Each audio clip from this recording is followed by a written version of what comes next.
G'day all. Today we're talking about vinyl and plastic dyeing. And the reason I'm doing something on this today is I'm midway through a project on one of my vehicles and I'm adding some additional gauges into the interior. And I've got some pod mounts. This is a steering column pod mount made by Autometer. And I'm going to fit this to the car with two additional gauges in here, one with a pyrometer and one with a temperature gauge for the transmission. So I'm going to fit these things in here, but this is the color of the pod gauge. It's black, and I don't want a black pod mount in my interior because it's going to clash with my interior color. So I'm going to paint this. I'm going to change the color of it so that it pretty much matches the interior. So I've done vinyl dyeing, carpet dyeing, cloth dyeing in an automotive application for a number of years, pretty much back from when I first started in my own personal vehicles. I remember buying, interior components for my HJ Holden and I remember I got a kind of a blue dash pad for it that was completely perfect, but it was the wrong color, so I matte vinyl dyed it black, and it came out beautifully. It aged extraordinarily well, and I had that over the full duration that I owned that car. I've done it with seats, I've done it with carpet. You can get various dyes. Some dyes work better than others. I'm not going to lie about that. In fact, I did some bucket seats a few years ago that had faded quite badly, and I dyed them back again red because I didn't want to pay to retrim them. The color worked great, but it made the seat material extraordinarily rough. So I wouldn't recommend that particular brand of material dye. But for plastics, I've always had a pretty good success rate. When I started out, I used VHT branded stuff. It appears VHT stuff has been rebranded. This is basically the equivalent product now that you can get from your automotive parts supplier. This is from Dupli-color. This is a brown. This will match. My interior is kind of a two-tone. It's kind of this grey brown, and then it's kind of the light brown like this, and it's two-tone. So I'm using this now. Previously, when I started out, if you've used vinyl dye before and used the VHT range of products, it appears that Dupli-color, either VHT's rebranded or been bought out, or for whatever reason they've changed branding. Dupli-color is it now. I've also used K&H vinyl and plastic paint. I've had a good success rate with that. No problems with the K&H product. My local suppliers, in terms of getting some vinyl dye this time around, the closest match I could find was the Dupli-color product. So that's what I'm going to use here. Now, as you can see, this is kind of a grey brown. These two here, this is black. Obviously, this is unpainted. This is how it came from factory. This is the rear of the steering wheel, behind the airbag and behind your steering wheel itself. You've got this plastic trim, and then you've got a top and bottom steering column shroud or cover.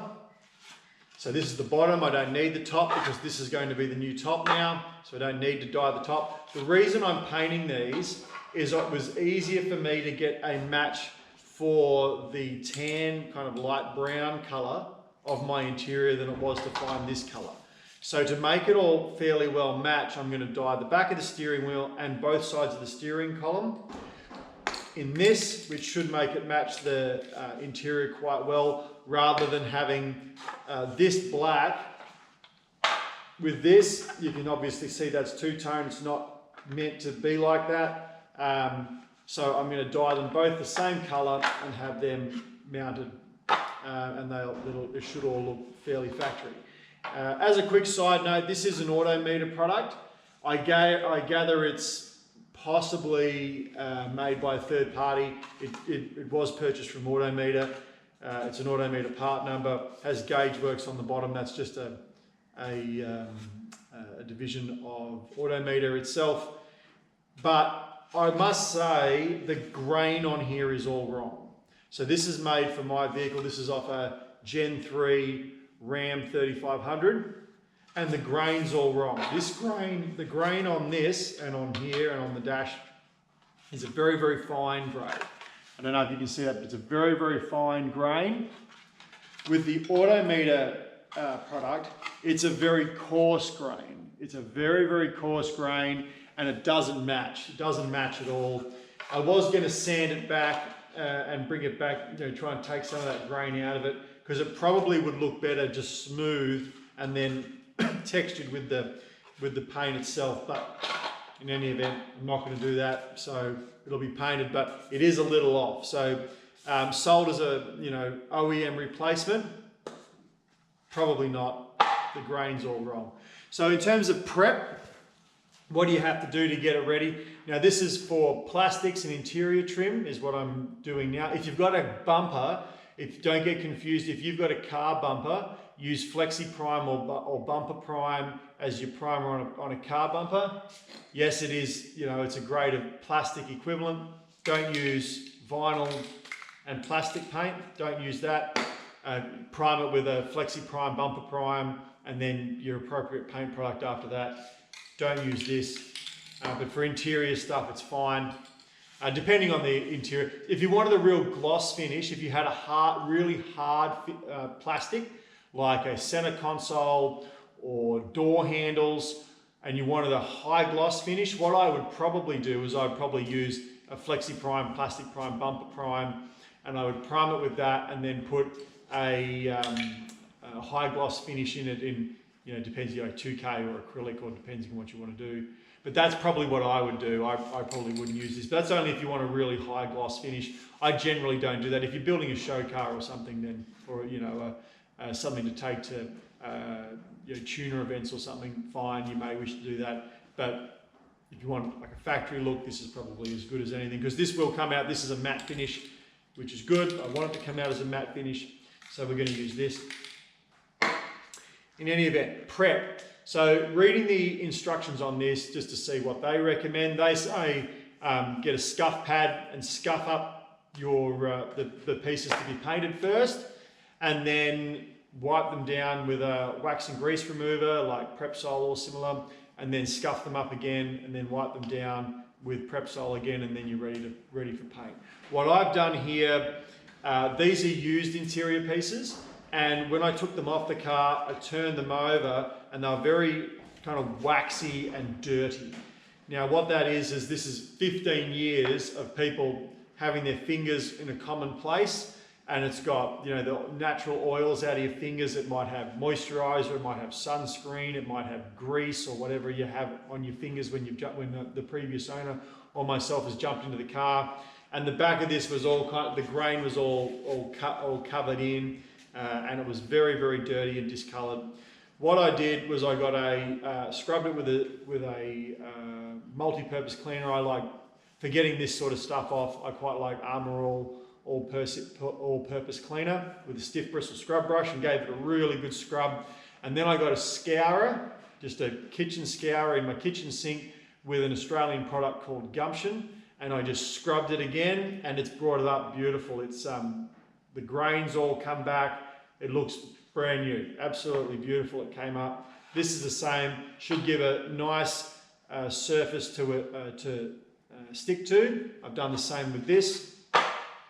So my next step will be to rub it down with Prepsol as my wax and grease remover. Shouldn't be any wax left on it or grease. Hopefully my cleaning job has done the trick. But in any event, I'll scrub that down, or wipe it down rather, with a lint-free cloth and Prepsol, and then it'll be ready for painting. So it'll be light coats of the vinyl paint, vinyl dye, and light coats until I get the consistent colour and it all matches together. Let it dry, a requisite drying time between coats, let it dry, and then fit it to the car. Don't try and, tip with anything really when you're painting, don't try and get the finish done in one coat. Take your time, light coats, follow the instructions and do what it says. You shouldn't have any problems. So that's what we're doing today. We're going to get that all fitted up. If you're doing any vinyl dyeing, if you're doing material, again, you do want to clean it thoroughly. What I've found with interiors, especially if you're doing something with carpet, is pull the carpet, take your seats out, take the center console out, take the carpet off. I've found the best cleaning apparatus for carpet in an automotive context is not a steam cleaner, it's taking the carpet out, putting it on a very clean concrete floor, and then getting a detergent and scrubbing the detergent into it, and then using a pressure cleaner to blast it off.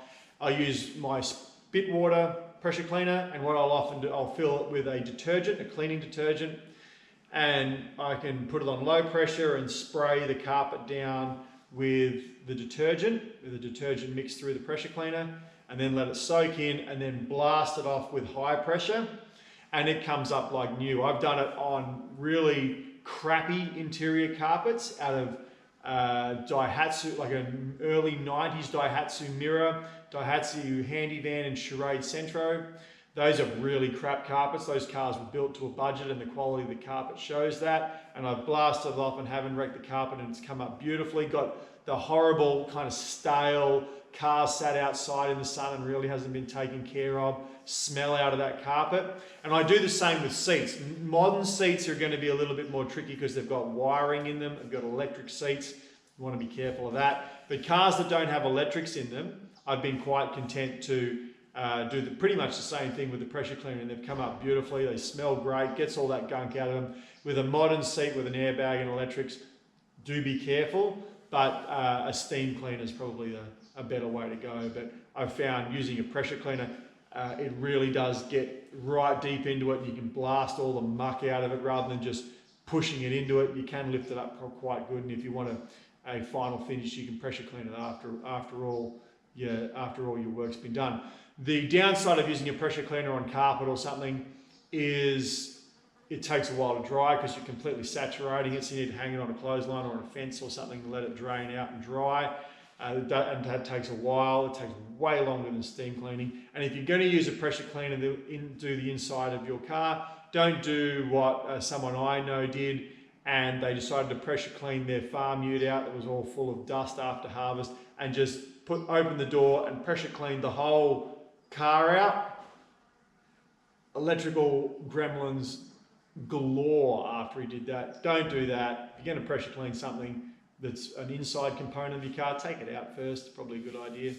But we'll cover off on interior cleaning and like deep interior cleaning another time. But in terms of doing vinyl dyeing, plastic painting, that's pretty much how I prep these. To do something else, whether it be a door trim or a kick panel or something, I do pretty much the same thing. If it was a carpet item, as I mentioned, I would pull it out, I would put detergent in it, scrub it down, and then blast it out with a pressure cleaner before I did any of this sort of stuff. I found that works very, very well. But for plastics, something akin to what I've described should see you fairly right. Use a good quality automotive vinyl dye, plastic dye to do this sort of work, and I think you'll have good success. I hope this is helpful. Thank you for watching.